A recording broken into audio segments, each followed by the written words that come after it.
अब जैसे गुरुवार के दिन किसी भी स्थिति में बाल नहीं कटाना, द्वादशी के दिन किसी भी स्थिति में तुलसी जी को नहीं छूना, क्योंकि ये ब्रह्म ऋषियों के द्वारा बनाई हुई मर्यादा है।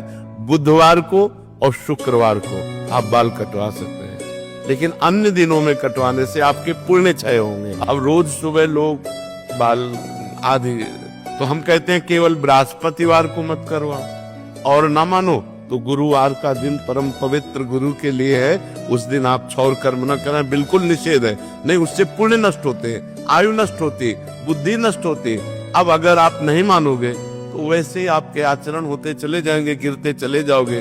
देखो, आप सब लोग यहाँ क्या देखने आए हो? तो आप यहाँ देखने आए हो साधुता, भगवान के भक्त का दर्शन, जो शास्त्र के अनुसार चलता है। अगर हम धर्म से ना चलते हो तो आप हमारे दर्शन करने आओगे क्या?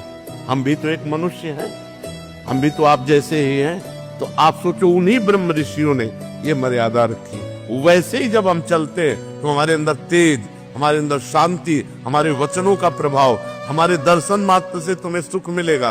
तो क्या वो आप नहीं बन सकते? तो जो शास्त्रों में लिखा है उस पे हम क्यों नहीं लगाते, उसका हम आचरण करते हैं। जैसे देखो, कहते हैं हम सब एक हैं, हम भी कहते हैं सब एक हैं। अब एक पिता के दो पुत्र हैं, एक बड़ा एक छोटा है। अब छोटा वाला बड़े के पैर छूता है तो देखो कितना अच्छा लगता है। अगर छोटा वाला अकड़ के कर दे कि जिस बाप से तुम पैदा उसी बाप से हम पैदा हैं, क्या कमी जो हम तुम्हारे पैर छुए, वो दंडता कही जाएगी कि नहीं कही जाएगी? और जब भैया कह के पैर छूता है तो हाथ।